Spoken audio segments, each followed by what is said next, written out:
Hello, Bridgeway. We are so happy to be with you today for Engaging Culture podcast. This is a podcast presented by Bridgeway Christian Church. I'm Heather Johnson, in for Brian Kiley today, who is out on vacation. And we are recording this episode on Tuesday, August 4th. And on today's episode, we're talking about preparing for home-based learning. On July 17th, Governor Newsom announced that all California schools in counties that were on the COVID watch list must move to distance learning, and counties that have to be off the watch list for at least 14 consecutive days before schools can open for reopen for in-person learning. So all that to say, distance learning is here to stay for many of us.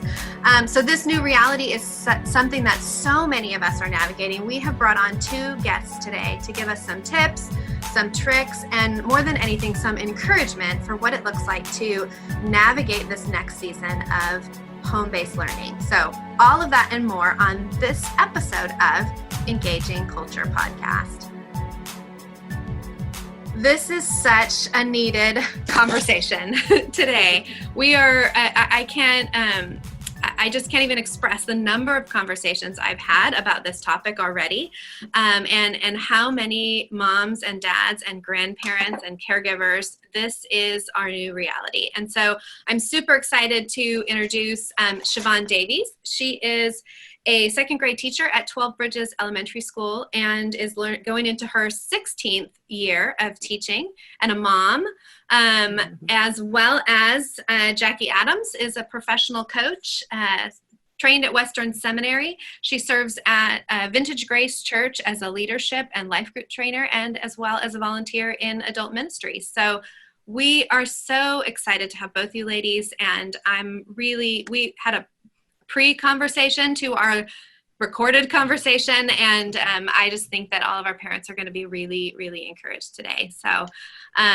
Jackie, tell us a little bit about you, about how you're doing, and kind of what brings you to our show today. Oh gosh, well, I love coaching, and so what brings me today is I want to help parents. I'm not typically working with young kids, but I want parents to recognize that they need to take time for themselves to just reflect back on, this is going into our second round here. We've had a spring where we did some, home-based learning. And so I want to help parents to reflect back on what was that like, what worked, what didn't work, and really kind of get to some of those core feelings inside of themselves. And then I want to give them a tool to help with their kids on how to involve their kids in solving either the problem, an issue, a project, rather than the parent thinking they have to solve it for themselves. Because when we're presented with the problem, what does everybody do, right? We'll go to solve the problem. Yeah. So this is just a way to encourage and empower kids to do that themselves. And I think, when we're in such close quarters with home-based learning, to get your kids confident and using their creativity and empowering them, it's going to go a long way to make things work more smoothly in your home. And you're just going to love watching the kids light up when they see that they've had a hand in creating, the next thing. So that's what I'm bringing today. And I've been a coach since 2015, got my training at Western Seminary, and I love it. Awesome. Yeah, I can't wait to talk more about that. Siobhan, tell us a little bit about you. And you guys are a Bridgeway family. Yes, we are. I am a second grade teacher. I'm a mom.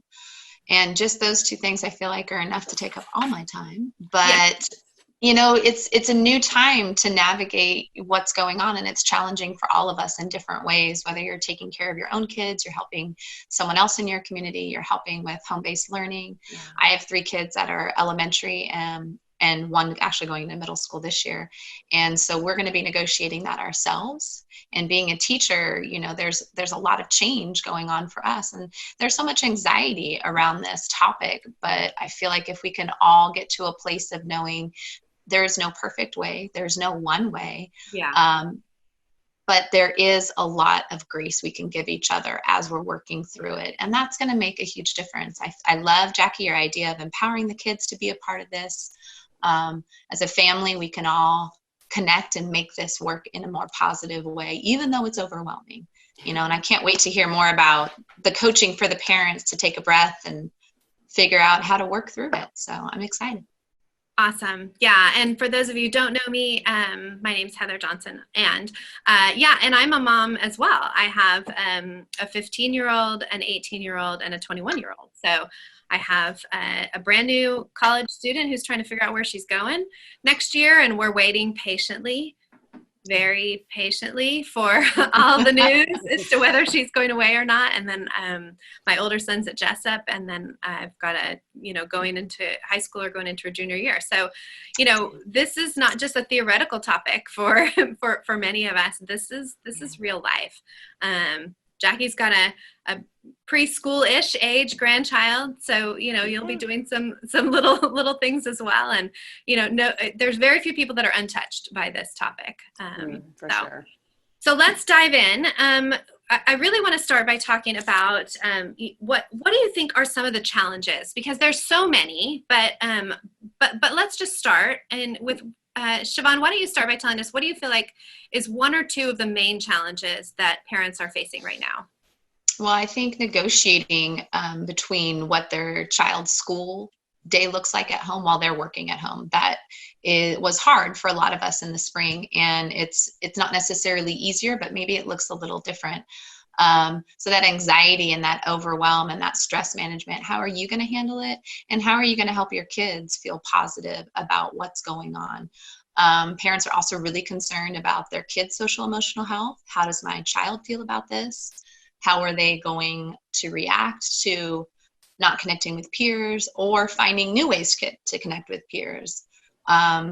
The other question that keeps coming up too is, are my kids falling behind academically? And I just want parents to understand that since we're all doing this together at the same time, and the behind that you would fall in isn't happening because we're all working through the same, lack of time in the classroom, and teachers are working so hard to try and bring that really rigorous teaching into your home. And our hope as teachers, and I know I speak for a lot of us, is that we can facilitate and be the teachers through the screen, but still be the teachers so you can be the parent. We're not asking the parents to be the teachers. We want to be able to continue to provide parent support and student support. So I'm asking, really rely on those teachers and find a way that works for your family. It's going to be challenging, but we're definitely in it together to work through that overwhelm and figure out how we can support each other. Yeah, there's so many good reminders there.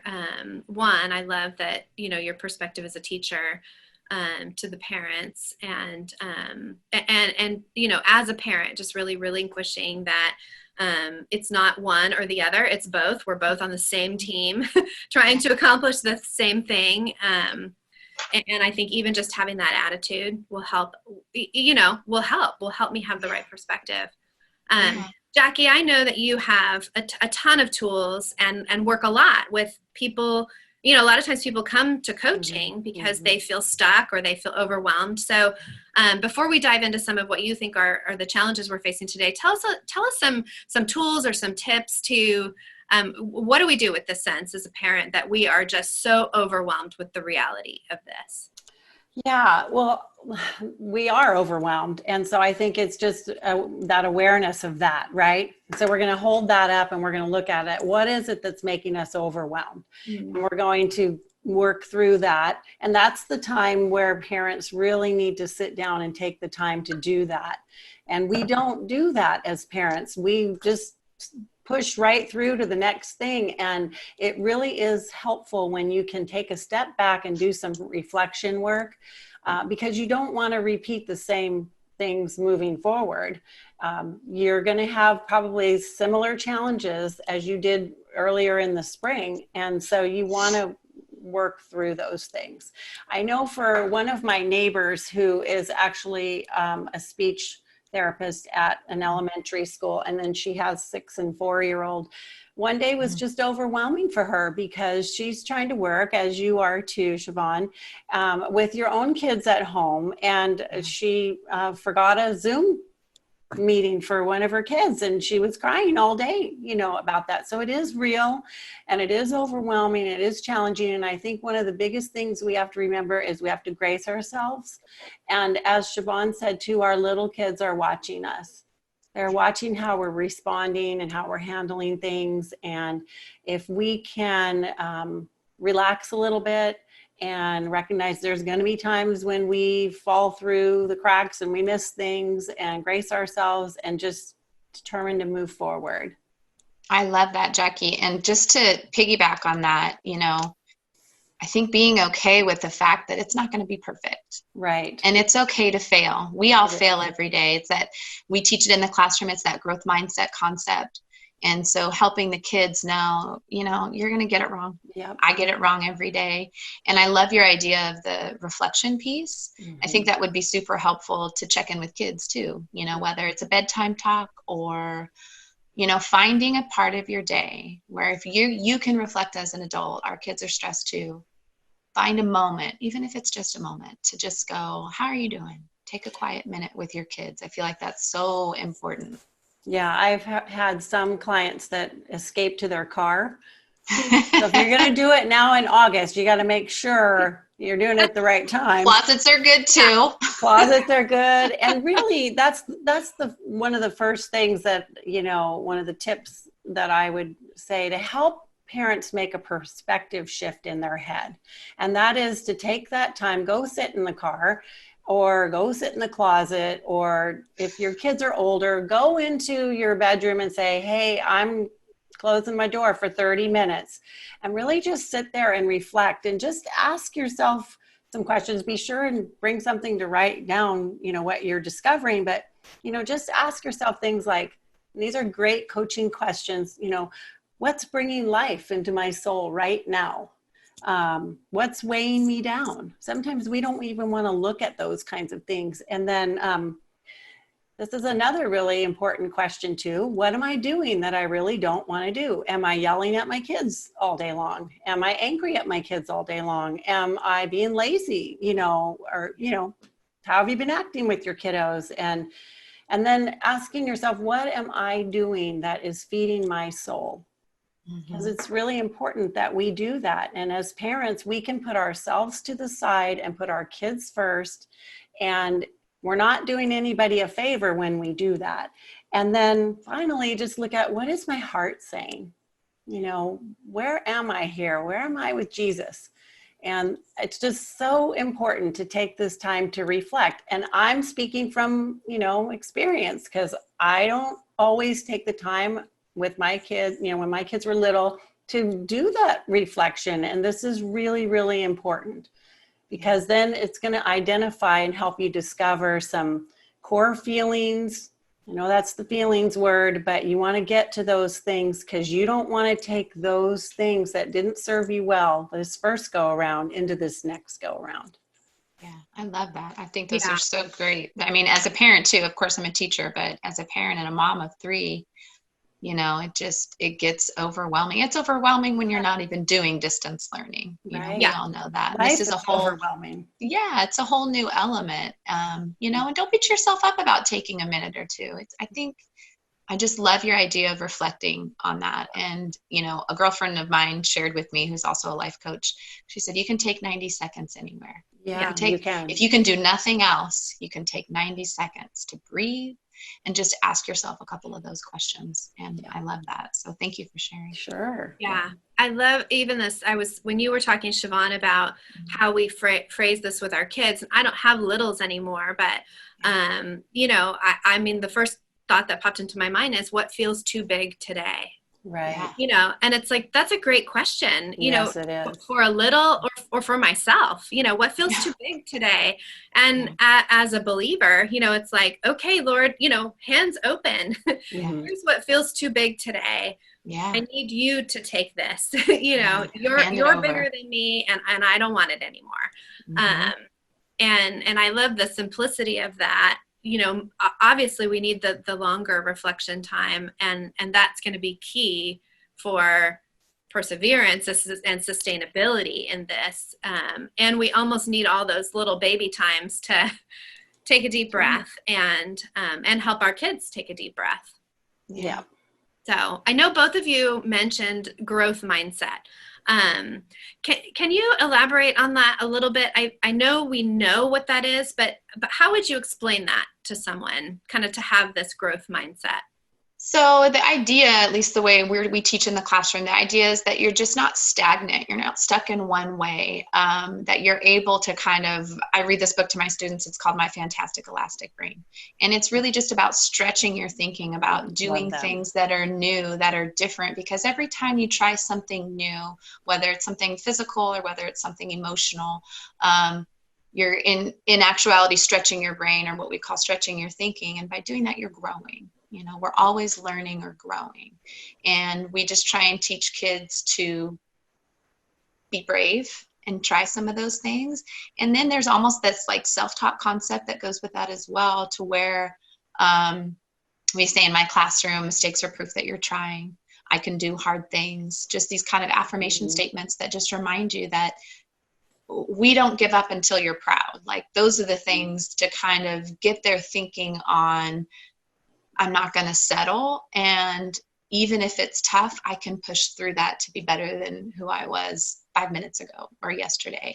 And I feel like those things need to be explicitly taught. I wasn't taught those things as a kid, but as an adult who's still working on those things, as we all probably are, teaching kids young, I feel like just helps them think through and process through so many of, life's challenges. That's where I come from a teaching perspective with it. Is just kind of integrating that, because academics is hard for a lot of kids, and you're going to be up against something that is going to be challenging. That's how life is. It's supposed to be that way. So teaching them it's okay. Yeah. It's okay. Yeah. Jackie, do you have anything? Yeah, I was talking to our children's pastor, Jen Soderstrom, and she just was reminding me that kids are learning all of the time. Mm-hmm. And so we got to keep up with that. So us as their parents need to be in that growth mindset, stretching ourselves. And this is a time right now where we are stretching ourselves in the second semester of distance learning, and just recognizing that, gracing yourself, because you're going to fail. And that's okay. Your kids are going to fail in some things, and that's okay. But grace yourself through that, but don't give up. And don't think because one time you missed a Zoom call, or, we feel like a failure, that it's over. You just have to keep going, because they're always learning. They're watching you, and you're learning yourself too. And that is such a great place even to have conversations with our kids about when we've messed up, and, oh, I need to learn this, and what are you learning? And so it's really important for parents just to grace themselves and have that growth mindset as well. Yeah, I love that. And I think being vulnerable too, like it's okay to tell your kids, I was wrong. Yes. I messed up. Yes. Having a hard time, all those dialogue things. I think we try as parents, we want to be strong for our kids, and that's not a bad thing. Yeah. And some of us have the personality that we, as the parents, have to have all of the answers. And, we have to have some of the answers, or if we think we have to have all of them, we at least can have all of them in a creative way that empowers the kids too. Yeah. And it's so, there's so much right now that we have an opportunity to, excuse me for the way I'm going to say this, but we have an opportunity to make a fool of ourselves right now, because we're all operating in areas where we don't feel necessarily super competent. Right. And that's not a bad thing to look foolish every once in a while, because that's part of the learning process. That's what I hear from both of you is, it's okay. And even processing that, I know that early on in my parenting, I can't remember one of the parenting classes I took was talking about letting your kids into your thought process. So, as sometimes for people that are external processors, this just comes naturally. But as an internal processor, I had to learn it. I had to learn how to talk out loud about my process so my kids could hear it. So I was modeling what that looked like. I mean, I love the little phrase, I can do hard things. It's like, even just being aware of the things I'm saying out loud while I'm figuring things out and feeling like I look a little foolish, it is just great. That's that growth mindset. That's that learning posture. And they're absorbing it through our modeling more than I'm necessarily teaching it. Like, okay, this is how you do this, and this is how you do that. It's just like, oh yeah, mom, or, I've got older kids. So it's like, I felt like a fool today, and I just pushed through it, and I knew that God loved me, and, tomorrow's a new day, and it's not going to kill me. And, and people laughed, and mistakes are real. And I want to be able to laugh at myself. And then that translates into our children and our children's learning. And all the things that they feel incompetent, on a daily basis. But I think we lose sight of that as adults. Sometimes I think we feel like we have to have a level of competency, or we're afraid of looking like a fool. And then that translates into can translate into more of a rigid or perfectionistic environment when we're not even trying for that to come across. It's just leaking out from it. Right. And that then can cause some fear, some anger. And then that's where, if you're taking that time to do some reflecting, you need to get to those core feelings. You need to figure out what those are and ask yourself, what's causing me so much dissatisfaction here? How do I want this to be? What needs to be different in me? What steps do I need to take to move forward? And then, what is success going to look like here in this area where maybe my expectations aren't being met, or maybe I'm really angry. I loved what you said too, where you just said you were an internal processor and you had to have a growth mindset to become an external processor. And I think that's really important for parents to really take this time to understand, are their kids an internal or external processor? Because if the parent is one and the kid is the other, that's already a rub, because the internal parent will want their kids to process like they do. And if they're externally processing, it's really a challenge.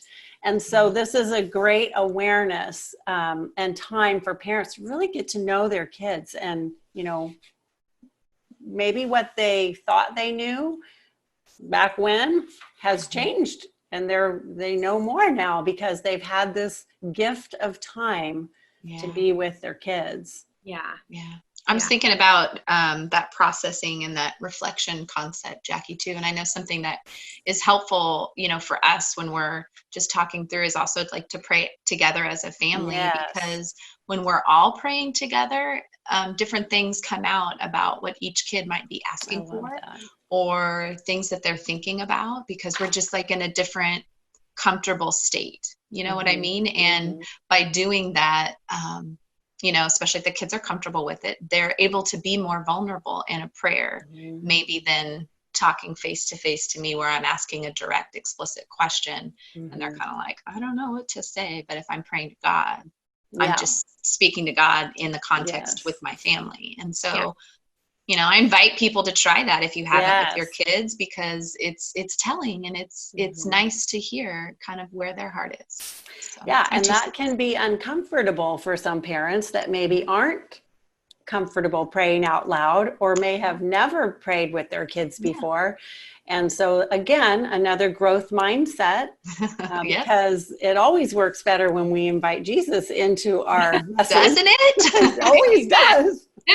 Amazing how that works. Yes, but we don't like to be outside of our comfort zones. And so that's another mindset, a shift in your perspective, what's making me uncomfortable, and what do I need to do to get comfortable in this situation? And here we all are extremely uncomfortable every day, all the time now. Exactly. I feel like it's all here. It's all heavy. So we might as well kind of sift through it and work through some of that.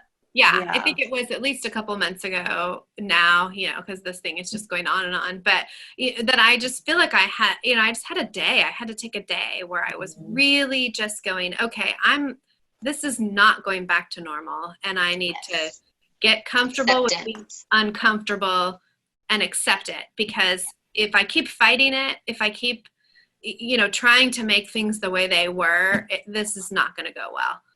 I would say that most people have felt that way. Most Yeah. people I've talked to, I know I have. I had some moments in my closet.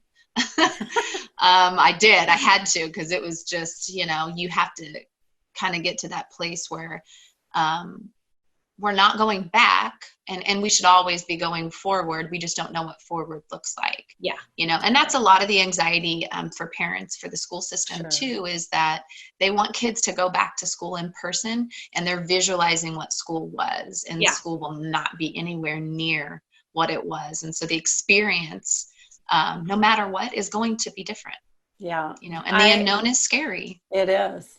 I have experienced this also, and I've used the metaphor that it feels like I'm on a roller coaster, and it feels like, I've gone down the hill, gone around all of the turns and up and down, and I'm coming in to stop and it takes off again.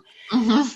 And here you thought you were getting off. I thought I was getting off, and it's going around again. And that's what it feels like to me. And we can get overwhelmed with that, because then it makes us feel out of control.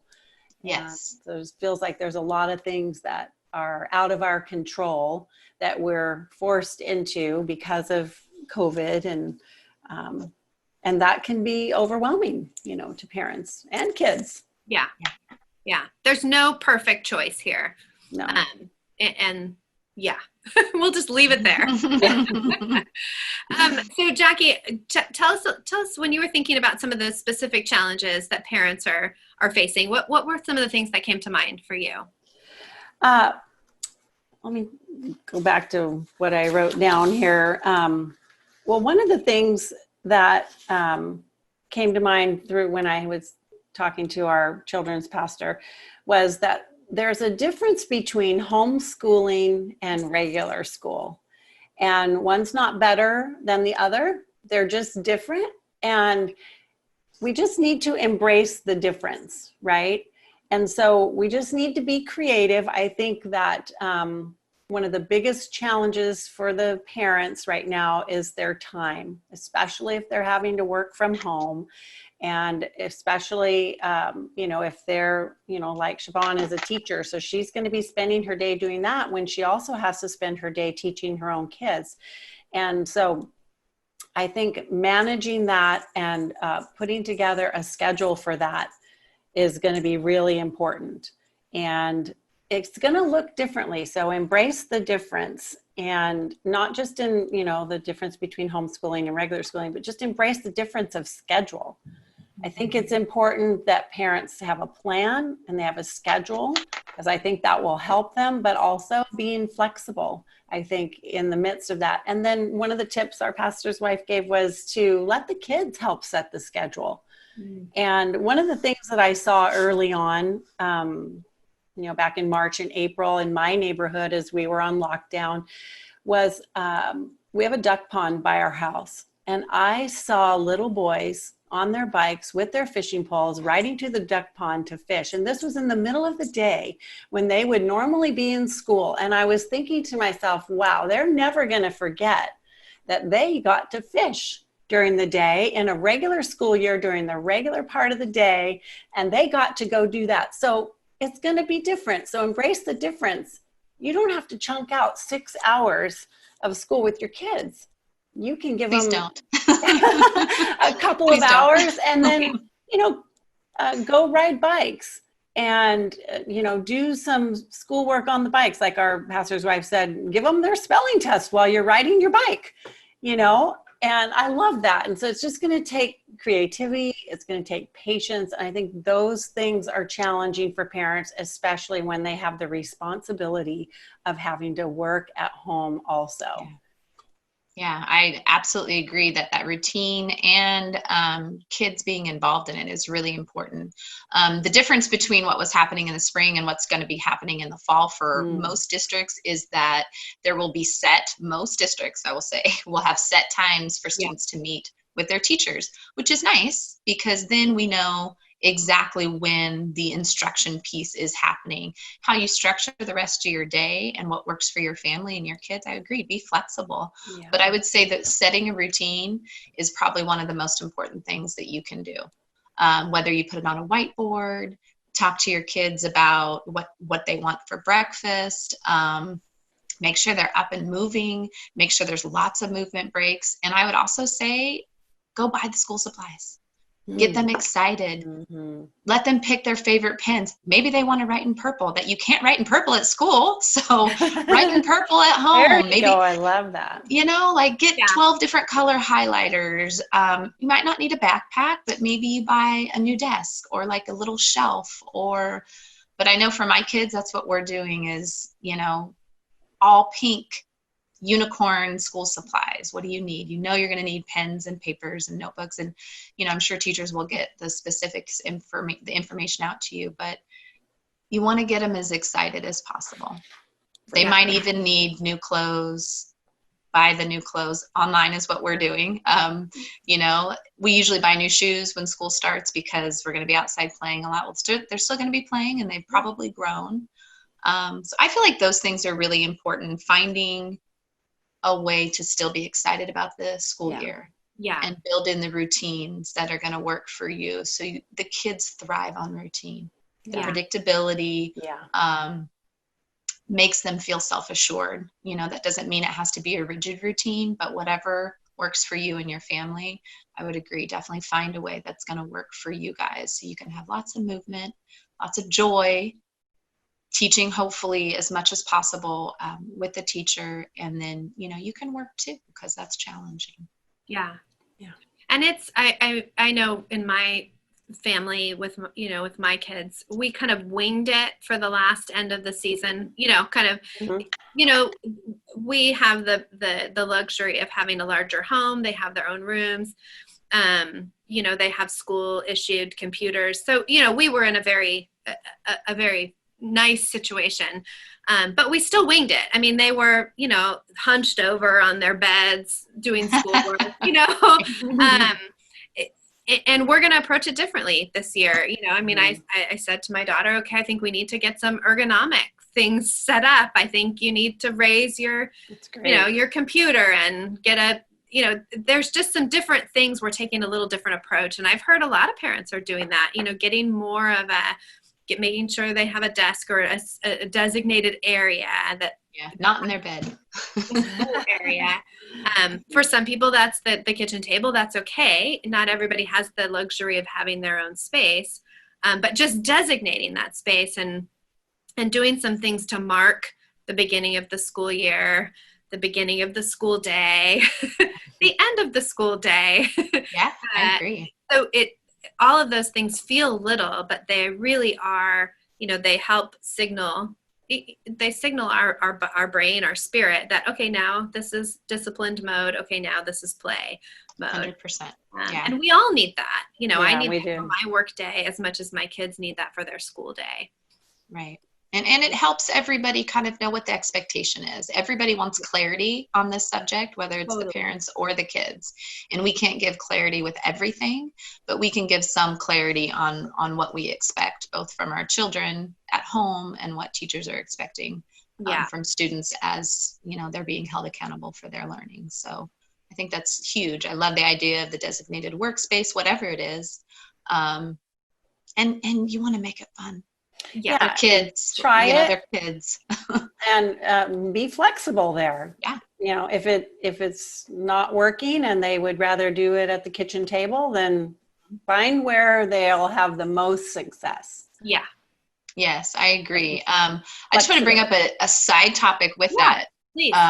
Kids, you know, are really missing that connectiveness with their peers and not being able to be on the playground. That's where kids connect the most. Something I did with my kids that we kind of toyed with in the spring is I allowed them to use Google Meet or FaceTime or Kids Messenger, you know, whatever works for your family. And for students that were in their class, my son would sometimes work with another student. So if they had independent work, they could be on a video chat like this, and they could be working on the same assignment. And usually with that independent work, we would be doing that in the classroom as well. And just, he was always within earshot.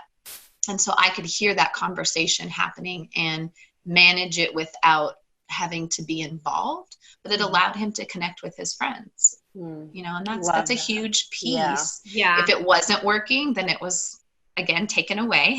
And it was amazing how quickly he got up early to get his work done and was able to accomplish the task for the set number of days, and then work back to that reward of being able to handle working with a peer. So just an idea, even if it's not for schoolwork, if your kids aren't connecting outside of your home, FaceTime Playdate, if you're not doing it already, or just if you have questions about the schoolwork. My middle schooler does it. She has a Google Meet with 3 of her friends. Yeah. So they do group time. So just an idea to think about. I tried to share that with a lot of my parents, and it's not a crime for them to work together. It's okay. And they need it. And we do it in the classroom all day. So I feel like it's important. And that collaborative piece really is a deficit that we're kind of facing. And with some of the permission we've been given to be outdoors, I think there are opportunities to get creative. Yeah, one of the ideas from our church was to, because isolation is real here in this scenario. And it was to maybe do a tailgate party at a parking lot with some other families or something, just to be around other people and monitoring. Of course, everybody wearing masks and social distancing, but at least they get to see other people, and it's not over a screen, that limits that screen time, which is a reality too, which is a big fear of parents too, worried about, oh my gosh, how much screen time. And we don't know what the Lord has in it for us in that, but we know he's involved in all of this. And we know that there are some positive things that are going to come out of this that we can't foresee, but he knows. Right. Trust in that. Trust in that for sure. And that technology piece, it's a constant conversation in the educational setting, because there are so many fantastic tools, but they aren't the same as being real time with another human. And here we are at the place where we're using all those technology tools. So my advice would be, get yourself and your child just as proficient as possible on the platforms that you're utilizing. So when you're getting into those platforms, whether it's Google Meet or Clever, Schoology, all these different things, you're not spending time negotiating the platform. You're in, do what you need to do, and then make sure you're taking those breaks, because not all learning has to happen in front of that screen. There's going to be some regulations on that and accountability from your teachers and your schools, and as is such, but just being as proficient as they can be, so that the learning is happening and then that break is happening. And that's what we would do in the classroom too. Learning and break, learning and break. So it's not tied to the screen all the time. And I think there's a ton of opportunities, and I saw some of this on social media at the end of the school year last year. But there's a ton of opportunities for kind of more of the hands-on learning. I'm a full-time working mom as well. Fridays are my day off. So I'm trying to think creatively for fall. Okay, what can I do on Fridays with my girls that, that is, it's learning, but it's not learning, So, we were, some friends of ours have a kayak. So we were talking about maybe doing paddle Fridays or something while the weather's nice, or, there's so many creative things that families could do in the afternoons, or, because we're not in for full school days, and not to put more pressure on the parent, because paddle Fridays isn't that hard, but but there are lots of parents out there that are super gifted. I mean, one of my friends took her son who was doing AP physics and instead, they did this huge physics project at the end of, the whole month of May, and they built something and launched it off their driveway, Wow. I love it. I love that too. That wouldn't happen in my house. Amazing. I could never do that. I'm doing paddle Fridays, but Right. there's a room for creativity. Mm-hmm. And not to judge myself for what I can't do, but to lean into what can my kids and I do that's unique and fun for us, that does have an element of learning, but it's not all, I don't have to be like hyper vigilant about learning. No. But let's get You're not creative. giving them a quiz. You're not giving them a quiz. Well, and one of the ideas that our pastor's wife came up with was let the kids, like if you're reading a book together or doing a segment together, let the kids give you a quiz and ask you questions to answer. That's how you show understanding if you're teaching someone else. Yeah. I love that. Love that too. Thought that was great. It just takes a little bit more shift in your thinking to involve them, I love that idea of involving them. Something that we worked on that I think would be helpful, even maybe for your Fridays, is to ask the kids, maybe even put it in a jar, write it on a scrap of paper. What do they want to learn about? Yeah. What are they interested in? And then, I love that. Free Choice Friday, instead of being, going out for a treat or just playing games or recess at school, is a free choice. Pick something out of the jar. Let's see what we're going to do today. Yeah. Right. And then be willing to do it. Yeah, whatever it is. Well, I have 3 kids, so of course someone would pick and be like, I don't want to learn about that. Well, it's not your choice. Sorry. Yeah. You got to choose last week. Yeah, right. Yeah. So but that's flexibility, like you were talking about, Jackie. I feel like, we're talking about that creativity and that flexibility and opportunity for something new and different. And there's a lot of great opportunities here. So. Yeah. My son-in-law, with my 2 little granddaughters, has been working from home since, early March. And he said, I just don't think I'll ever regret being able to have this time with all of my girls. And I think if we can keep that mindset that we don't want to have any regrets about this time. We don't want to look back and say, oh, it was just awful. We want to make it something positive for our kids and for our family and really take advantage of the time that we have. Even though it's going to be challenging and hard, but we don't want to look back and regret, that we had this opportunity to do things with our kids in a way we've never had before, unless you've chosen to be a homeschool parent before, and really celebrate that and lean into that. Because I don't think parents will regret that they had this time with their kids. I agree. Totally. Well, I have a couple specific things that I thought about for challenges that I thought would be good for us to talk about for just a few minutes. And maybe, Siobhan, this is more, you have more experience with this, is, I know families and a lot of families who have students with IEPs. And they're really facing kind of, a disruption in service and the support systems that they're used to having. Any advice or encouragement for those families that are just kind of feeling that additional kind of weight of demand on them? Yeah, absolutely. I feel like, you were receiving X number of services while you were in the school system. And honestly, sometimes those services do not translate over a screen for some of these students, all depending on the level of their interaction and where they are in their process. Most students who are on IEPs, depending on why they're on the IEP, will have really specific individualized goals. So my thought would be definitely like pick and choose the things that you believe are most crucial for your child. Resource and support services, most schools are going to be providing something either one-on-one through a screen or in small groups. So they'll address those best that they can, but also lean on those people to say, okay, what are other ways that I can help my child meet these goals? And don't be afraid of doing other research or trying it in a different way. Again, it's that flexibility that we're in such a different time. and you're not the teacher necessarily, but you are your child's first teacher.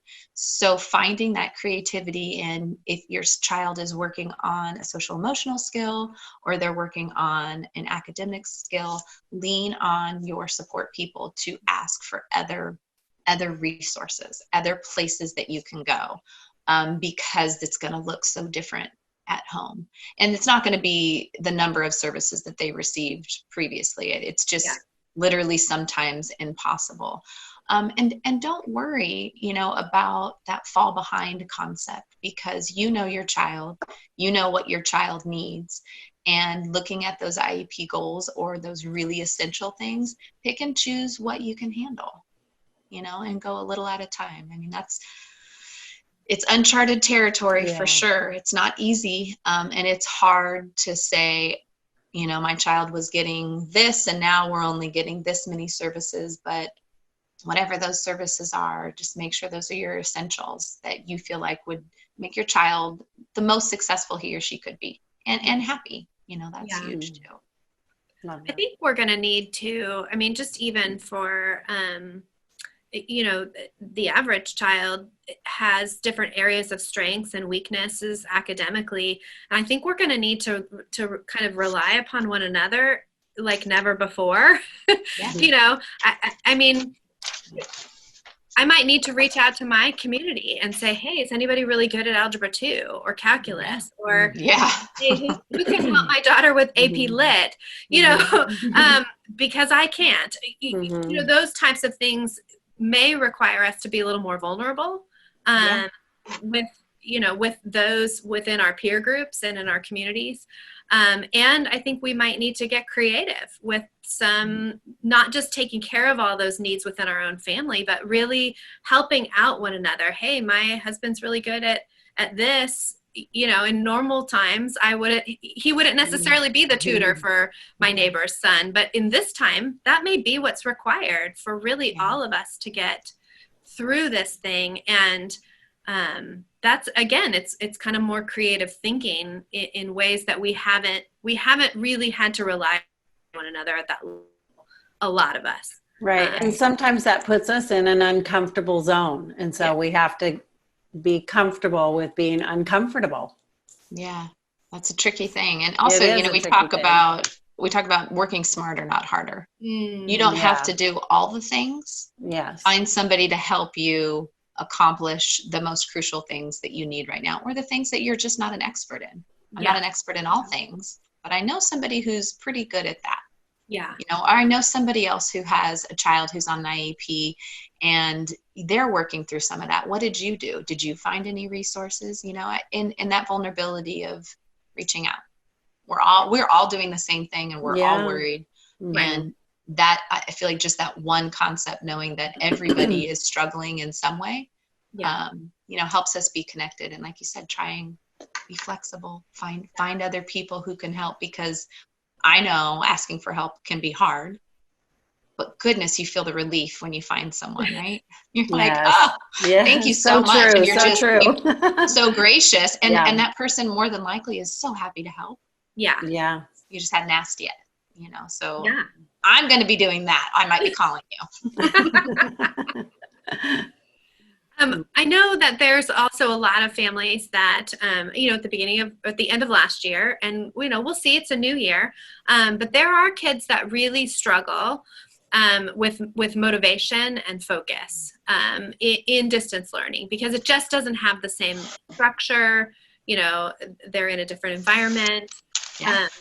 What advice might you have to the parents who are, kind of helping, who are coaching their kids through lack of motivation or engagement, and what advice might you have for the kids? How should we handle that? Because I think that's a real dynamic in a lot of households as well. Like, I just want, kids that don't want to go to school because it's online. It's very demotivating. And unfortunately, we're at a place where, as parents and teachers, when we're talking together, we can tell you how your student is acting or your child is acting at school. And most parents will be like, oh, wow, I didn't know that they're doing a great job. They don't listen at home, or whatever the case may be, because they will always push the parents more. It's a comfortable, loving environment. They will always push the parents more. So I have a couple of comments on that. Number one, how do you motivate your kids to do anything? What is your standard for at home? Do you have a reward system? Do you have an allowance system? Do you have, what do you have in place already? And is it working? That would be number one. Number two, as far as accountability on the academic piece, is do your best to push that back to the teacher. I'll give a really specific example that one of my children was not performing how I knew that he could perform. Oh, I just gave it away. It was him. On his distance learning. And I was frustrated because I knew there was more that could happen and it wasn't his best.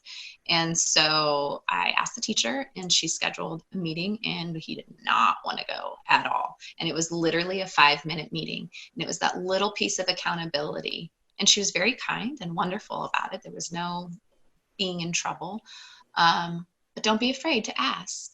Ask that teacher for, is there a way we could do a one-on-one, or is there another accountability factor that we can add in here? We're having trouble. Trouble. Can you help?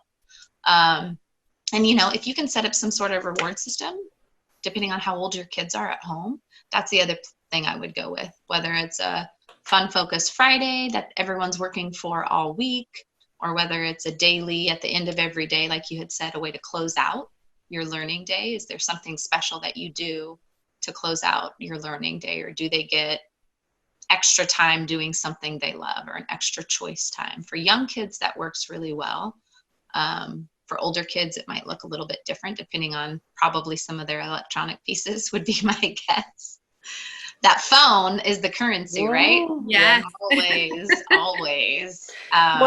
What I would say about that motivation and focus piece is, in coaching, we use a lot of listening, active listening, and asking powerful questions. And so I think this is key for parents to make that perspective shift in their head, to start listening better. And not only just listening to the words that they're saying, but listening to their nonverbals, their tone, what does their body language look like? And then also paying attention to yourself as the parents. What is my tone here? What is my body language? What am I communicating nonverbally to my kids? And then involve them in solving whatever the issue or problem is, because that then empowers them. It gives them confidence. It shows them creativity. It helps them collaborate better. And you do that by learning to ask really powerful questions. How would you solve this? What would you like to do? What do you think would work? What isn't going to work? When do you want to have this done by? And then give and empower them to take those steps, to do that without you as the parent telling them what to do, because we know that we're more likely to do what we tell ourselves to do than when somebody else tells us to do it. Yeah. And so it's going to require, to involve the kids rather than solve the problem for them. It's going to involve dusting off those active listening skills, and it's a skill, and then learning how to ask more questions, and then empowering them and getting those ideas out of them, helping them explore and discover. Yeah. I love that idea. And I was thinking as you were talking, whether it's a reward system or you're having that conversation, but also goal setting. Yes. Exactly. Goal setting for kids. I was thinking as you were saying, what time do you want to have this done? Well, your teacher may have an accountability time. So what do you think is possible? What do you think is possible? It's 10 o'clock. She says you have to turn it in by 3 o'clock. I'm being real tangible with my example. Yeah. Yes. How long do you think it takes for you to complete this activity? Yeah. I don't know. Okay. Well, you did a similar activity yesterday. How long did it take? I don't know. Okay. Well, let's set a timer. Let's see how long it does take. So next time we do it, we can now set an attainable goal on what you think. And most kids will be like, oh, I finished it so fast. Oh, whatever the case may be. But it goes back to your accountability piece, which I think is huge. And it does take a lot more work, but I promise all the parents out there, you'll be so much happier. Yeah. And so will they. One of the other tips too, when you are involving them rather than solving for them, is an acronym, WAIT, WAIT, and that stands for why am I talking? Mm-hmm. And so when you are going through this process of helping to involve them rather than solve it for them, you always want to remember that acronym and stop yourself. play a little bit of, you're going to have to do mental gymnastics in your head, because you're going to want to, it's just natural for us to want to solve problems. It's just how God wired us. But if you can remember to think about that acronym and wait and say, why am I talking here? You don't have to say that to your kids, but in your head. Maybe, I don't know. Well, maybe, yes. Or maybe if they know the acronym, they'll say, wait, why are you talking? You're supposed to be waiting. But no, that's really helpful to remember, when you're in that process of motivating them to help get them focused on something as they're learning. Yeah. And there are so many good questions. I feel like I've gotten better at this as my kids have gotten older, because you shift to that coach approach in the teenage years and young adult years. And the questions that are coming to mind for me is, I'll even ask my teens, how do you feel about your effort?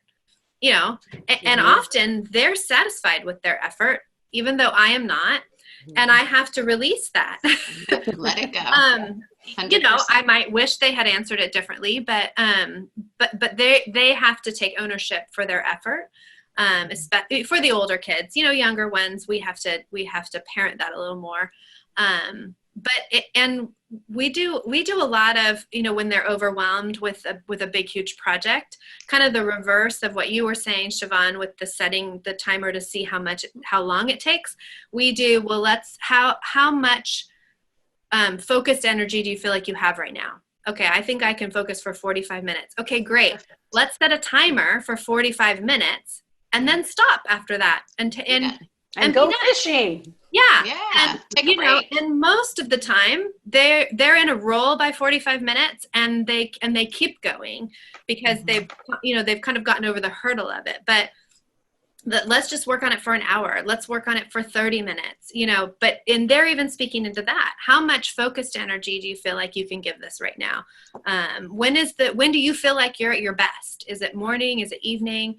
And letting them pick their time to do their projects, obviously, again, because they're older, but again, it comes back to, some of the stuff you've both been saying. I think it was one of the educators I follow used the, kind of the little slogan, voice and choice, that you want them to have a voice and you want to give them a choice. And then that helps them have that active role in their learning. So that makes everybody happy. Yeah. It makes everyone happy. Yes.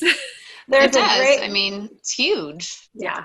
There's a great article in Positive Psychology, which hopefully you'll put it in the show notes. It's called 12 Tips for Parents Coaching Kids.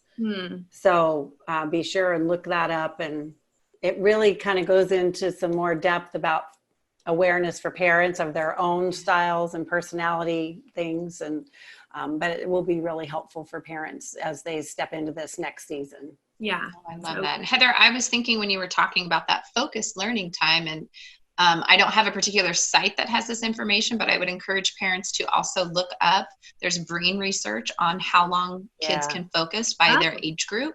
Okay. So you want to look at what's developmentally appropriate for each age. A 5-year-old and a 16-year-old has very different focus levels and times.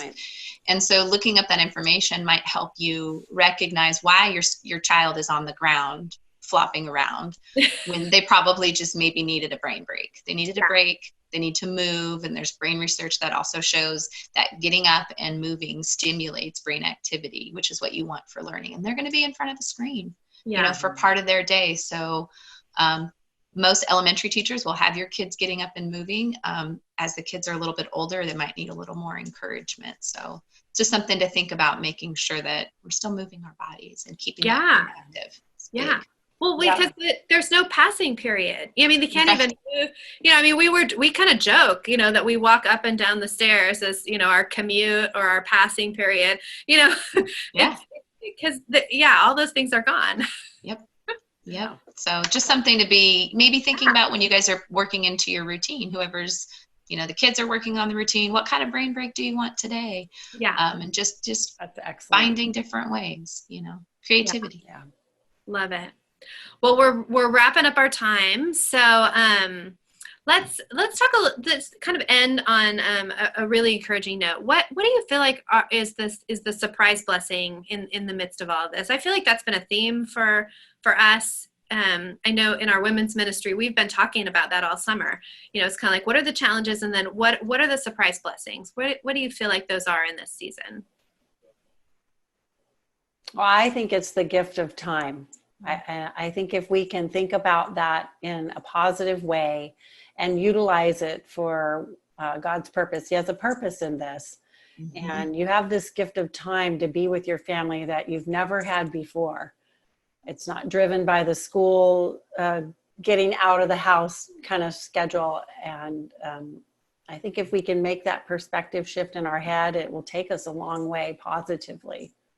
Yeah, I would agree. That gift of time allows us to connect in a way that, we weren't doing before. Right. Life is on the go. And as a society, we tend to be on the go. Our family is not any different. All the sports, all the things.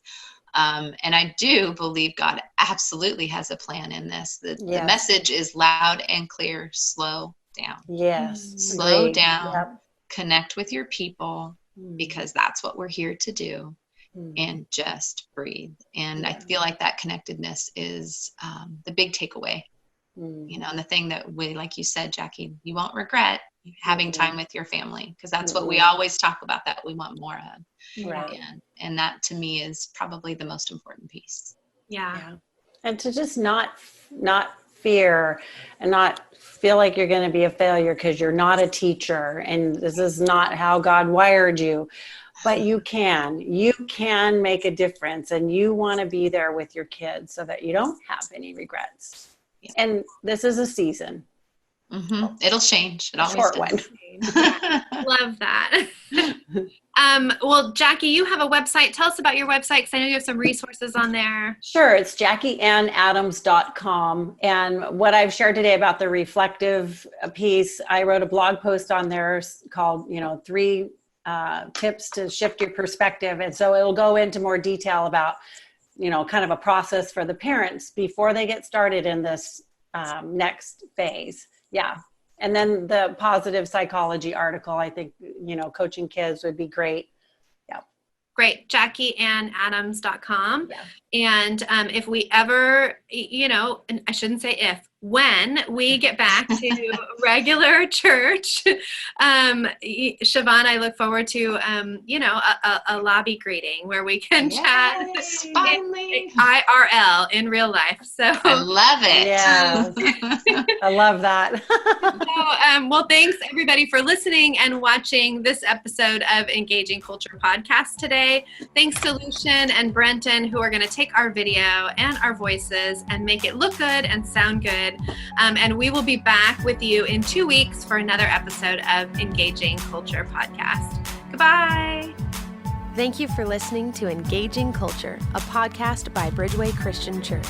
If you enjoyed this show, please consider subscribing and leaving a review on iTunes. Thank you so much for listening. Music is used under the Creative Commons license and is provided by Dexter Britton.